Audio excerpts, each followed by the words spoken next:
नमस्कार दोस्तों, स्वागत आप सभी का आपके अपने YouTube channel online study with Dickie में। और यहाँ पर आज हम देखेंगे एस्टेट पीआरटी एग्ज़ाम जुलाई 2025 के लिए पर्यावरण अध्ययन के एक बहुत ही महत्वपूर्ण टॉपिक जो कि होगा भोजन और पोषण। दोस्तों, बहुत ही महत्वपूर्ण टॉपिक है और अक्सर आपको इस टॉपिक से इस एग्ज़ाम में प्रश्न देखने को मिलते ही हैं।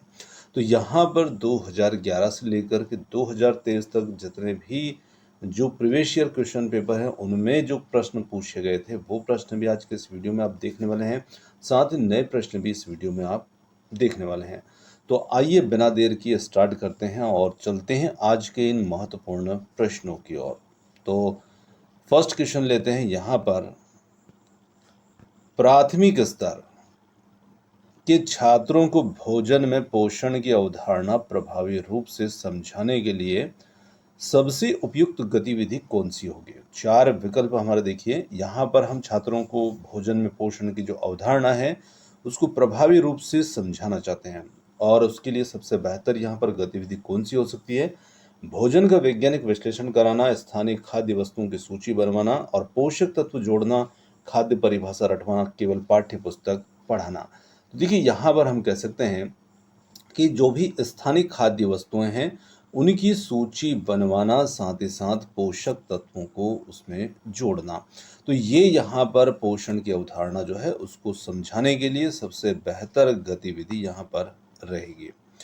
आगे देखिए यहाँ पर किस पोषक तत्व की कमी से बच्चों की सीखने की क्षमता जो है वो प्रभावित हो सकती है।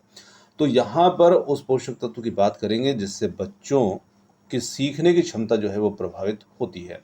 तो यहाँ पर कैल्शियम, कार्बोहाइड्रेट, आयरन, वसा। तो यहाँ पर सही उत्तर प्रश्न के लिए हमारा रहेगा ऑप्शन नंबर सी जो कि होगा आयरन। जी हाँ, आयरन जो होता है इसकी कमी से मस्तिष्क में ऑक्सीजन की आपूर्ति हो जाती है, कमी हो जाती है और जिसकी वजह से बच्चों का जो ध्यान है उसकी एकाग्रता जो है वो घट जाती है, सीखने की क्षमता घट जाती है।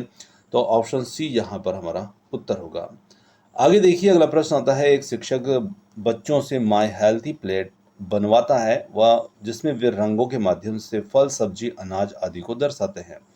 तो यहाँ पर यह विधि किस शिक्षण सिद्धांत पर आधारित है? तो देखिए यहाँ पर जो विधि जिसमें शिक्षक यहाँ बच्चों को हेल्दी प्लेट बनवाते हैं और रंगों के माध्यम से फल, सब्जी आदि जो हैं ये उसमें दर्शाते हैं। तो व्यवहारवाद, निर्माणवाद, स्मरण आधारित शिक्षण या थोपने वाली विधि। तो यहाँ पर होगा निर्माणवाद, यहाँ पर हमारा उत्तर होगा। निर्माणवाद में बच्चे अनुभवों से सीखते हैं। तो यहाँ पर निर्माणवाद हमारा उत्तर होगा। निम्नलिखित में से कौन सी सहायक शिक्षण विधि भोजन विषय के लिए उपयुक्त है? आहार चार्ट बनाना, नक्शा बनवाना, भाषण प्रतियोगिता, पिरामिड की गणना। तो यहाँ पर हम कह सकते हैं कि जो सहायक शिक्षण विधि जो होगी भोजन विषय के लिए उपयुक्त होगी वो यहाँ पर रहेगी आहार चार्ट बनवाना। ऑप्शन ए यहाँ पर हमारा उत्तर होगा। आगे देखिए, एक बच्चा स्कूल में रोज भूखा आता है और शिक्षक का उपयुक्त कदम क्या होगा? बच्चे को दंड देना, अन्य बच्चों के सामने उसे टोकना, उस स्थिति को समझते हुए प्रधानाध्यापक से संपर्क करना, उस बच्चे को घर भेज देना। तो देखिए यहाँ पर हम कह सकते हैं कि उसकी स्थिति को समझते हुए जो प्रधानाध्यापक हैं उनसे संपर्क करना यहाँ पर सबसे उपयुक्त कदम होगा। ऑप्शन सी हमारा उत्तर। पोषण पुनर्वास केंद्र जिसे NRCCS कहा जाता है किसके लिए कार्य करता है? वयस्कों के लिए, गंभीर रूप से कुपोषित बच्चों के लिए, बुजुर्गों के लिए, केवल शहरी क्षेत्रों के लिए। तो यहाँ पर ऑप्शन बी जो होगा जिसमें गंभीर रूप से कुपोषित बच्चे जो होते हैं वो शामिल होते हैं, उनके लिए ये कार्य करते हैं। मिलेट मिशन भारत सरकार द्वारा क्यों शुरू किया गया था? तो यहाँ पर केवल निर्यात के लिए, जल की बचत के लिए, पारंपरिक अनाज को बढ़ावा देने के लिए या फिर दालों को बढ़ावा देने के लिए। तो यहाँ पर उत्तर होगा हमारा पारंपरिक अनाज, उसको बढ़ावा देने के लिए मिलेट मिशन जो था ये शुरू किया गया था। आगे देखिए, निम्न में से कौन सा भोजन माइक्रो न्यूट्रिएंट्स का स्रोत है? सफ़ेद चावल, तेल, हरी सब्जियां या घी? तो हरी सब्जियां जो होती हैं वो हमारे लिए जो सूक्ष्म पोषक तत्व होते हैं उनके लिए ज़रूरी होती है, उनका ये स्रोत होती है। आगे देखिए, यदि कोई बच्चा केवल जंक फूड ही खा रहा है तो संभावित प्रभाव क्या होंगे? ऊर्जा की अधिकता, संतुलन, आवश्यक पोषक तत्वों की कमी या फिर केवल मोटापा? तो यहाँ पर यदि बात की जाए तो ऑप्शन सी जो होगा, आवश्यक पोषक तत्वों की जो कमी है बच्चे में वो यहाँ पर होगी। प्राथमिक कक्षा में बच्चों को भोजन में विविधता का महत्व कैसे समझाया जा सकता है? तो यहाँ पर है, सप्ताह भर के भोजन की तालिका बनवाकर, केवल फलों के नाम रटवाकर, पाठ्य पुस्तक पढ़वाकर या फिर बच्चों को घर से फल लाने को कहकर। तो यहाँ पर सही उत्तर जो हमारा होगा वो होगा ऑप्शन नंबर ए, सप्ताह भर के भोजन की तालिका बनवा करके। तो ऑप्शन ए यहाँ पर हमारा सही उत्तर होगा। आगे देखिए, अगला प्रश्न आता है, बच्चों में प्रोटीन, ऊर्जा, कुपोषण की पहचान स्कूल शिक्षक कैसे कर सकते हैं? तो यहाँ पर है, बच्चों के कपड़ों से, बच्चों की एकाग्रता और शरीर की बनावट देखकर, उपस्थिति देखकर अध्यापक नहीं पहचान सकते। तो यहाँ पर हम कह सकते हैं कि बच्चों की जो एकाग्रता और शरीर की बनावट होगी उसे देखकर यहाँ पर प्रोटीन, ऊर्जा, कुपोषण की पहचान बच्चे के बारे में स्कूल शिक्षक जो है वो कर सकते हैं। चलिए आगे देखते हैं, अगला प्रश्न है, कौन सा पोषक तत्व त्वचा, बालों के लिए विशेष रूप से आवश्यक होता है? वसा, कार्बोहाइड्रेट, प्रोटीन या विटामिन ए? तो देखिए यहाँ पर त्वचा, बाल के लिए विशेष रूप से बात की जा रही है, तो यहाँ पर जो प्रोटीन होगा वो यहाँ पर ज़रूरी हो जाता है। तो ऑप्शन सी हमारा इसमें उत्तर होगा। कार्यात्मक खाद्य पदार्थ से क्या तात्पर्य है? तो जो फंक्शनल फूड्स होते हैं इनसे हमें तात्पर्य देखना है, केवल पेट भरने वाला खाना या फिर जो बीमारियों से लड़ने में मदद करे, या केवल विटामिन युक्त खाना, या केवल ऊर्जा देने वाला खाना? तो ऑप्शन जो बी होगा, जो बीमारियों से लड़ने में मदद करता हो उसे हम यहाँ पर फंक्शनल फूड कहते हैं। तो ऑप्शन बी होगा हमारा उत्तर। बाल पोषण सप्ताह कब मनाया जाता है? 15 से 21 अगस्त, 1 से 7 सितंबर, 10 से 16 अक्टूबर या फिर 2 से 8 जनवरी? तो यहाँ पर हम कह सकते हैं कि बाल पोषण सप्ताह जो है ये मनाया जाता है 1 से 7 सितंबर के बीच। तो ऑप्शन नंबर बी यहाँ पर हमारा उत्तर है। एक बच्चा स्कूल में हर समय थका हुआ और सुस्त रहता है, उसे दौड़ने में कठिनाई होती है, कौन सी योजना स्कूल को मदद दे सकती है? राष्ट्रीय खेल नीति, मिड डे मील योजना, कक्षा प्रबंधन योजना या पोषण ट्रैकिंग प्रणाली? तो देखिए यहाँ पर जो स्कूलों के अंदर जो मिड डे मील होता है वो एक पोषण प्रणाली के अंतर्गत ही दिया जाता है। तो यहाँ पर जो मिड डे मील योजना होगी वो यहाँ पर बच्चे को मदद दे सकती है। तो ऑप्शन बी हमारा उत्तर होगा।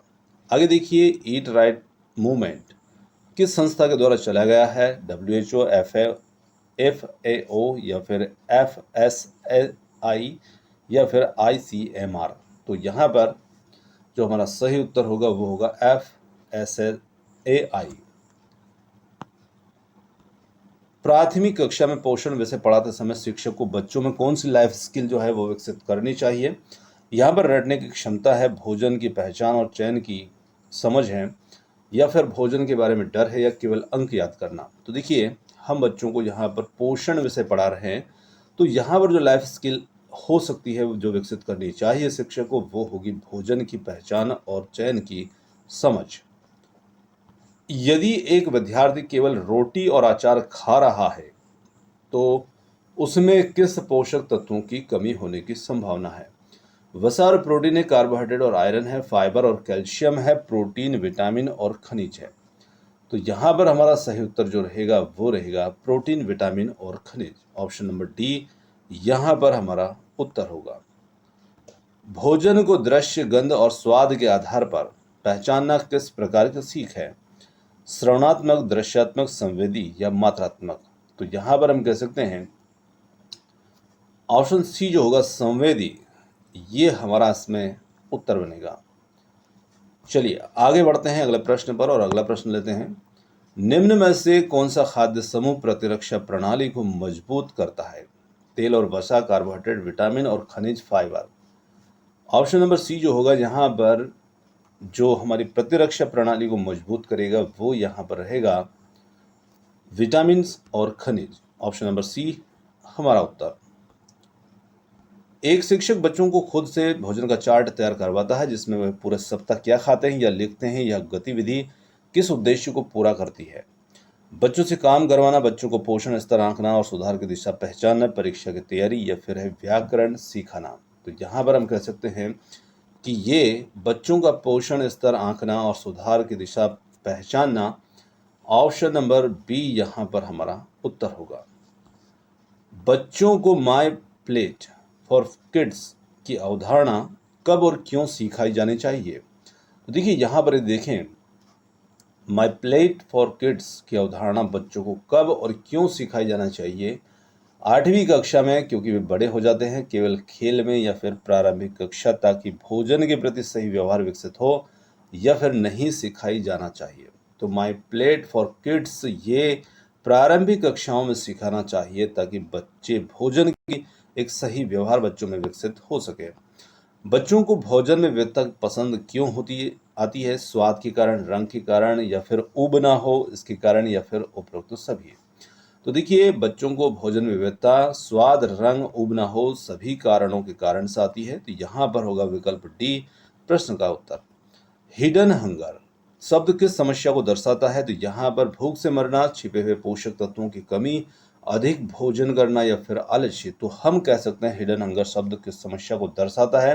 तो ये यहाँ पर दर्शाता है छिपे हुए पोषक तत्वों की कमी से, और जो कि होगा ऑप्शन नंबर बी। बच्चों को भोजन विषय में जागरूक उपभोक्ता कैसे बनाया जा सकता है?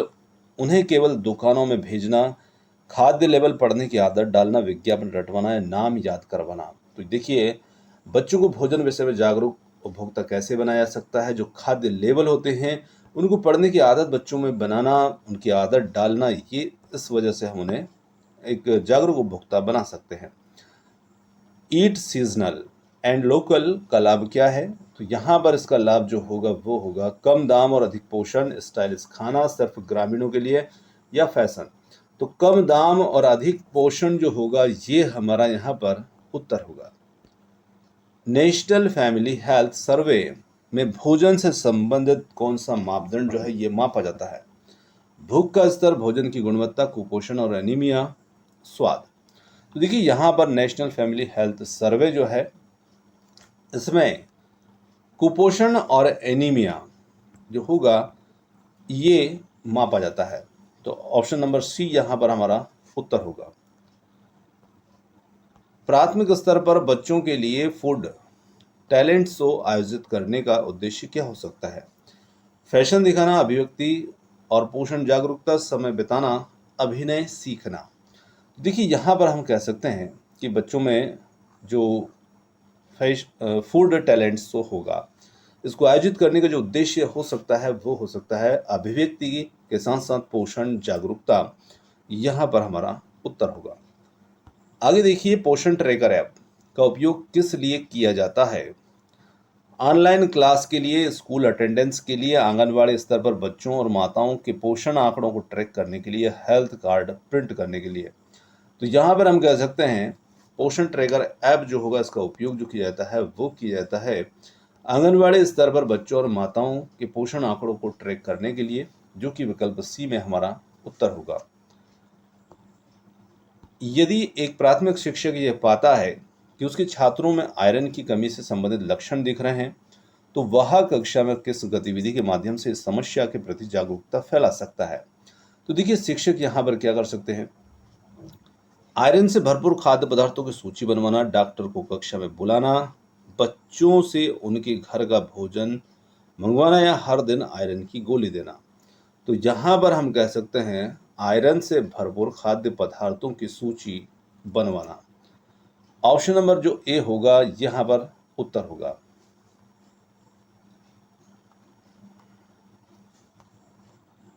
चलिए अगले प्रश्न लेते हैं। अगला प्रश्न है, संतुलित आहार से संबंधित अवधारणा प्राथमिक कक्षा में सिखाने के लिए सबसे उपयुक्त तरीका यहाँ पर क्या हो सकता है? तो देखिए, बात हम कर रहे हैं प्राथमिक कक्षा की और उसमें हम संतुलित आहार से संबंधित अवधारणा को सिखाना चाह रहे हैं। तो भोजन पिरामिड का चित्र बनवाना, संतुलित आहार पर व्याख्यान देने, केवल पुस्तक से पढ़वाना, या फिर विटामिन की परिभाषा रटवाना। तो एक ही विकल्प यहाँ पर है भोजन पिरामिड का चित्र बनवाना, जो यहाँ पर सही होगा। एक बच्चे को दोपहर के बाद सिरदर्द, थकान और चक्कर आने की शिकायत होती है। सबसे संभावित पोषण संबंधी कारण क्या हो सकता है? प्रोटीन की अधिकता, जल की कमी और ग्लूकोज की कमी, कैल्शियम की अधिकता या फिर वसा की कमी। तो यहाँ पर देखिए, जब बच्चे को दोपहर के बाद सिरदर्द, थकान, चक्कर आने की समस्या होती है तो निश्चित रूप से बच्चे को यहाँ पर जल की कमी और ग्लूकोज की कमी होगी। ऑप्शन नंबर जो बी होगा वो हमारा उत्तर होगा। मध्याह्न भोजन योजना का मुख्य उद्देश्य क्या है? तो उस योजना का मुख्य उद्देश्य बच्चों को स्वादिष्ट भोजन देना, बच्चों को मुफ्त में भोजन देना या विद्यालय में उपस्थिति बढ़ाना और पोषण में सुधार करना, साथ ही माता पिता को राहत देना। तो यहाँ पर विद्यालय की उपस्थिति भी बढ़े और साथ में पोषण स्तर जो है बच्चों का वो भी सुधरे। तो ऑप्शन सी हमारा उत्तर होगा। यदि एक शिक्षक बच्चों को यह समझाना चाहता है कि जंक फूड स्वास्थ्य के लिए हानिकारक होता है तो सबसे प्रभावशाली शिक्षण विधि यहाँ पर क्या होगी? तो देखिए, डांटना और चेतावनी देना, बच्चों को वीडियो दिखाना और चर्चा करना, सिर्फ नोट्स बनवाना या भोजन का नाम याद करवाना। तो यहाँ पर हम कह सकते हैं कि यदि शिक्षक ये चाहता है कि बच्चों को समझाना चाहता है कि जंक फूड जो होते हैं वो स्वास्थ्य के लिए हानिकारक है, तो सबसे प्रभावशाली शिक्षण यहाँ पर हम कह सकते हैं ये होगा कि बच्चों को जो वीडियो है वो हम दिखा सकते हैं, उन पर हम चर्चा कर सकते हैं। तो ऑप्शन नंबर जो बी होगा वो यहाँ पर उत्तर होगा। एक बच्चा बार बार बीमार पड़ता है और चोटें देर से ठीक होती है। निम्न में से किस विटामिन की कमी संभावित है? Vitamin D, vitamin A, vitamin के या विटामिन सी?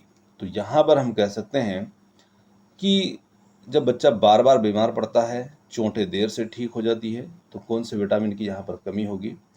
तो यहाँ पर जो होगा विटामिन सी, ये हमारा इसमें उत्तर होगा, ऑप्शन नंबर सी।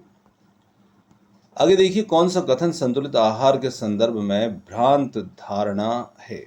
यहाँ पर जो भ्रांत धारणा है उसे हमें देखना है। केवल महंगे खाद्य पदार्थ ही संतुलित आहार का हिस्सा हो सकते हैं। हरी सब्जियां, फल, अनाज, दाल संतुलित आहार का हिस्सा है, या संतुलित आहार में सभी पोषक तत्वों की उपयुक्त मात्रा होती है। स्थानीय और मौसमी खाद्य पदार्थ भी संतुलित आहार में उपयोगी हो सकते हैं। तो देखिए, यहाँ पर जो भ्रांत धारणा है वो है केवल महंगे खाद्य पदार्थ ही संतुलित आहार का हिस्सा हो सकते हैं। यहाँ पर हमारा उत्तर होगा। ये यहाँ पर एक भ्रांत धारणा रहेंगे। देखिए, संतुलित आहार का हिस्सा केवल महंगे खाद्य पदार्थ नहीं होते हैं, सभी प्रकार के जो सस्ते भी हो सकते हैं, इनमें भी हमें जो संतुलित आहार जो है वो प्राप्त होता है। निम्नलिखित में से कौन सा पोषक तत्व शरीर में रोग प्रतिरोधक क्षमता को मजबूत करने के लिए